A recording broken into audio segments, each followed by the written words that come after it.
Steelers had to put in double effort to win this game. They went down early, and they really didn't let them. They didn't let it affect their psyche. That's what made it really good for the Steelers by in that game. Is that they did not let it affect their psyche of being down, because they know that they're the type of team that as long as they keep playing, they can win a game. And their defense is the type of defenses that will keep their offense in a game. You're not going to get a lot of points scored on the Steelers. You can score a lot of points on them early, but you're not going to score a lot of points on them late. That's the thing about the Steelers. Or you can score on them early, and you're not going to score on them late. That's the thing. The Steelers are a team that know that they're very limited offensively. So they have to play total team ball, and that's why they're sitting 4-2 right now, because this team believes in the team. It's no superstar individual situation, diva situation going on with the Steelers. This is all football with these guys, and it's hard, gritty, tough football. And this is what's keeping them afloat right now. This is what has them winning these close games as well too, because the Steelers are going into these games and they are playing them like a chess match. They're not playing them like checkers. And this is what's making them stand out a bit, because they are very limited offensively. But Kenny Pickett keeps finding a way. Gray Pickens keeps destroying secondaries week in and week out. Najee Harris keeps finding his way into the end zone. Jalen Richard has been a great speed back for this team.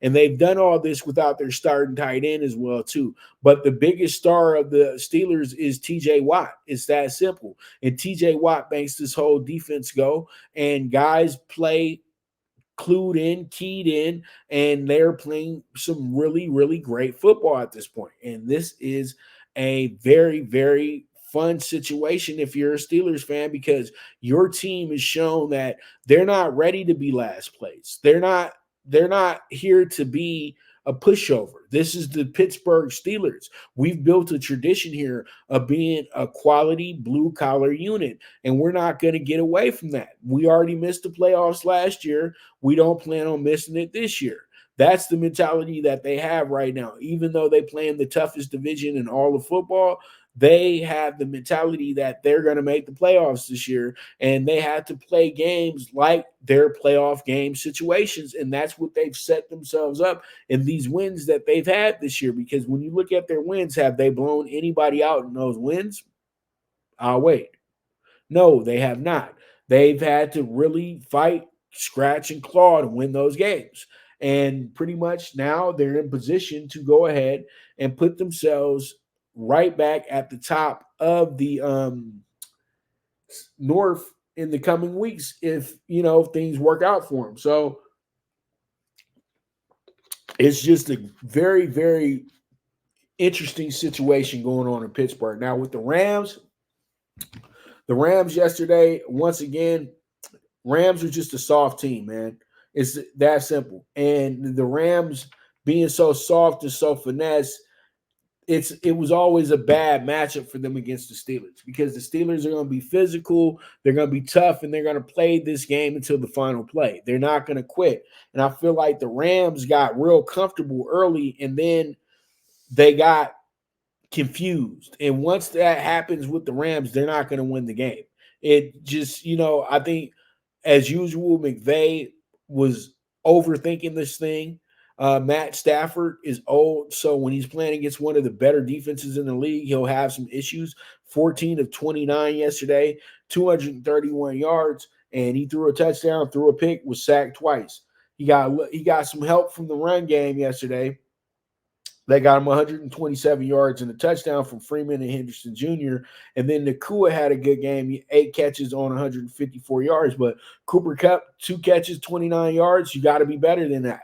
It got to be better than that. And Tutu Atwell had 1 catch, 31 yards for a touchdown.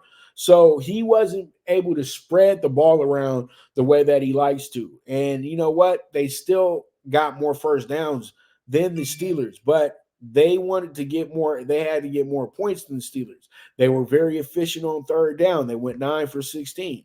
They had 354 yards to the Steelers 300. They passed for 219. Also, the rushing yards, they had 135 yesterday to the Steelers 86. They had 62 plays to 56. And then when you look at the penalties, the Steelers had 3 more penalties than the Rams and had 36 more yards worth of penalties as well too, and still figured out a way to win this game. Why? Because they had the 1 turnover and they got those 2 key crucial sacks on Stafford at the right time. They didn't get those sacks in the opening of the game. They got those sacks when the game mattered the most, and that's what the great ones do. So, pretty much with that, that's a wrap on that game. The Steelers 24-17 in LA. They're feeling good. They're feeling great. They're playing Jacksonville next Sunday back at Heinz Field. So that should be a lot of fun. That should be a very, very unique game because it's a possible playoff matchup as well, too. So we'll see how it goes. We'll see how it shakes out. We move forward from there. Who are the Rams playing next week? The Rams are playing the Cowboys. So that should be a lot of fun. And we'll talk about both those games tomorrow on the NFL Bet Exchange. Okay, so let's move forward and get into the Eagles. Get back to winning ways with 30